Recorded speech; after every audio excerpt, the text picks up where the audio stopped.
bisa kita perkirakan berapa jumlah kapal dan pesawat yang hilang di segitiga Bermuda? Apa lenyapnya alat transportasi itu karena kesalahan manusia atau fenomena cuaca? Yuk kita cari tahu. Ada kisah menggelitik tentang SS Cotopaxi. Kapal ini lenyap tahun 1925 dalam pelayaran dari Charleston, South Carolina ke Havana. Kapal ini nggak pernah sampai di tujuan. Bertahun-tahun kemudian di tahun 1980-an, sebuah bangkai kapal ditemukan 65 km di lepas pantai Augustine, Florida. Karena para spesialis nggak bisa menentukan secara pasti kapal apa itu dan dari mana asalnya, mereka menjulukinya bangkai kapal beruang. Butuh kerja bertahun-tahun lagi yang terutama dilakukan oleh ahli biologi kelautan untuk mengenali bahwa ini memang bangkai SS Cotopaxi yang hilang. Ini dikonfirmasi bulan Januari 2020. Bagaimana kapal itu muncul lagi begitu saja, dan bagaimana ia sampai di sana, sebab bangkai kapal misterius ini bahkan nggak di segitiga Bermuda. Yuk kita lihat siapa penemu istilah segitiga Bermuda ini. Apa kamu benar-benar bisa nunjukin segitiga ini di peta? Enggak, ini juga bukan lokasi yang diakui secara resmi. Segitiga Bermuda nggak muncul di peta dunia manapun. Tak seorang pun yang sepakat tentang batas pastinya. Yang ada cuma asumsi dengan perkiraan luas area seluruhnya antara 1.300.000 sampai 3.900.000 km persegi. Menurut semua perkiraan, area itu samar-samar membentuk segitiga. Di tahun 1964, seorang penulis Amerika bernama Vincent Hayes Geddes untuk pertama kali menemukan ide ini saat menulis artikel untuk majalah Argosy. Dia memakai nama segitiga Bermuda untuk menggambarkan area berbentuk segitiga yang telah menghancurkan ratusan kapal dan pesawat tanpa jejak.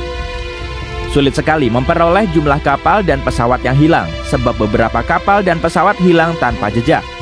Bangkainya nggak ditemukan di wilayah itu, tapi kisah-kisah yang tercatat bisa membantu kita. Legenda tentang segitiga Bermuda kembali ke abad ke-15. Seperti kisah penjelajah Italia Christopher Columbus. Saat berlayar di perairan Atlantik, dia melewati lokasi ini di akhir tahun 1400-an. Di tempat yang sekarang kita kenal sebagai segitiga Bermuda, dia lihat nyala api sangat besar yang kelihatannya baru saja jatuh ke laut. Lalu, dia lihat kilatan sinar aneh di kejauhan di lokasi yang sama persis. Kayak banyak pelaut lain, sejak saat itu kompasnya jadi tak berfungsi. Penerbangan 19, sebuah pesawat angkatan laut dalam jadwal rutinnya di tahun 1945 juga memulai legenda segitiga Bermuda. Pesawat ini dipimpin Letnan Charles Taylor dan tercatat dia tersesat di segitiga itu tanpa alasan. Karena saat itu para pilot belum punya GPS, mereka harus mempercayai kompas dan mencatat bagaimana mereka telah terbang ke arah tertentu dengan kecepatan itu. Enggak lama setelah tugasnya selesai, kedua kompas di atas pesawat itu menjadi rusak. Berbagai catatan yang ditemukan setelah lenyapnya pesawat itu juga mengindikasikan Taylor nggak punya arloji di hari itu. Laporan pertama menyatakan bahwa penyebab kejadian nahas ini adalah kesalahan pilot. Tapi karena orang nggak puas dengan hasil ini, maka diubah menjadi penyebab atau alasan tak diketahui setelah beberapa ulasan. Seorang pilot yang selamat bernama Bruce Gernon bilang dia melewati kabut elektronik saat berada di atas segitiga itu, membuat perjalanannya menembus waktu. Di tahun 1970, saat insiden ini terjadi, dia sedang menerbangkan pesawatnya saat pesawat itu dikelilingi dua awan raksasa yang membentuk pusaran dan spiral. Kayak banyak orang sebelumnya, alat-alat navigasinya tak berfungsi. Saat akhirnya dia berhasil keluar dari sana, dia temukan penerbangannya cuma makan waktu 35 menit. Harusnya seluruh penerbangannya butuh waktu 75 menit. Karena dia nggak punya alasan masuk akal lain untuk hal yang dialaminya, dia percaya dia telah didorong menembus waktu. Bukan cuma awan aneh yang kelihatan di atas segitiga Bermuda. Di tahun 2014, seorang pilot teringat hampir menabrak objek terbang yang tak bisa dikenalnya sebagai apapun. Sebagian pertemuan aneh ini bahkan direkam loh. Inilah kasus penerbangan awal tahun 2015 yang penumpangnya melihat benda mencurigakan melayang di dekat laut. Para pilot nggak tahu apa yang sebenarnya mereka lihat di sana. Oke, nggak semua penjelasan mungkin seaneh ini. Para ahli oseanografi misalnya juga telah mencoba menjelaskan kenapa kapal-kapal lenyap di sekitar sini. Jadi, baru-baru ini mereka kembali ke salah satu teori lama mereka, gelombang Rogue. Ini adalah dinding air luar biasa yang tiba-tiba muncul begitu saja. Jika banyak gelombang semacam itu muncul bersamaan, gelombang-gelombang itu akan saling tumpang tindih kayak gelombang berlapis.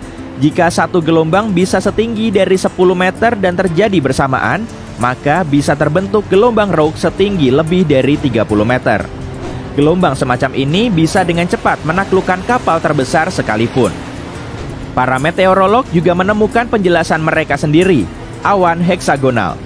Jenis awan luar biasa ini bisa menimbulkan angin dengan kecepatan sampai 273 km per jam.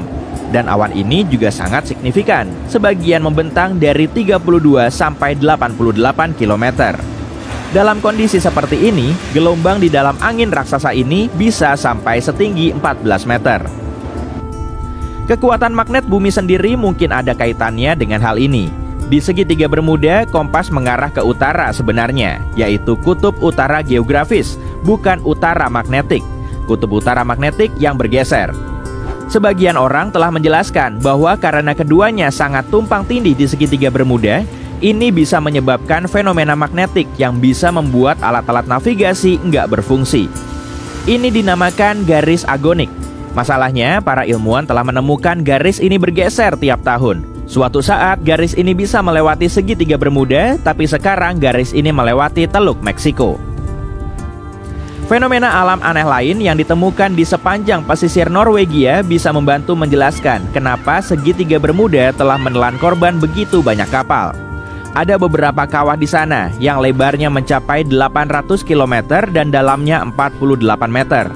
Ilmuwan percaya kawah-kawah ini terbentuk oleh gelembung-gelembung gas metana. Tampaknya gas ini merembes dari deposit yang tersembunyi jauh di dasar laut. Begitu gas mencapai volume tertentu, akan meledak ke permukaan dan menyebabkan erupsi. Jadi, apa para pilot dan kapten kapal benar-benar menghindari area ini hari ini? Apa ini bisa menjelaskan kenapa sekarang ini lebih sedikit kapal yang tersesat di sana? Tapi kalau pernah terbang dari Miami ke San Juan, Puerto Rico, kamu akan tahu kalau hal itu nggak benar. Mengenai kapal, jika orang menghindari segitiga Bermuda, hampir semua liburan ke kawasan Karibia akan rusak. Sampai hari ini, masih banyak penerbangan yang melintas di atas segitiga Bermuda. Jadi jelas, tak seorang pun menghindarinya. Tempat ini adalah salah satu jalur pelayaran terpadat di dunia. Sekarang ini segitiga Bermuda dilalui lalu lintas harian yang padat, baik laut maupun udara. Tapi, segitiga Bermuda memang rawan badai tropis dan hurikan yang sangat sering terjadi. Mari kita ingat bahwa arus teluk, arus laut kuat yang menyebabkan perubahan tajam dalam cuaca lokal melewati segitiga Bermuda. Di samping itu, titik terdalam di Samudra Atlantik, kedalaman Milwaukee, juga berlokasi di segitiga Bermuda. Palung Puerto Rico mencapai kedalaman hampir 8.380 meter di kedalaman Milwaukee. Jadi kalau dipikir-pikir, seluruh misteri itu adalah paduan sempurna dari kesalahan manusia, cuaca buruk dan padatnya lalu lintas kapal. Ini dikuatkan oleh data yang diberikan oleh penjaga pantai Amerika Serikat. Jika kamu lihat persentasenya, jumlah kapal dan pesawat yang hilang di segitiga Bermuda enggak beda dengan tempat lain dimanapun. Lenyapnya alat transportasi itu nggak lebih sering terjadi daripada di area sebanding di Samudra Atlantik. Statistik resmi bilang sekitar 50 kapal dan 20 pesawat telah hilang ketika bergerak melalui area ini. Itu alasan lain kenapa jumlah totalnya begitu sulit disebutkan. Tak seorang pun bisa menggambarkan tim penyelamatnya dalam catatan resmi jika sebuah kapal dilaporkan hilang. Ada juga beberapa kejadian yang ternyata nggak benar-benar terjadi sehingga menambah laporan palsu itu. Seperti kejadian di tahun 1937 di lepas Daytona Beach, Florida, yang mengejutkan bahwa surat kabar setempat nggak pernah mengungkap apapun tentang itu.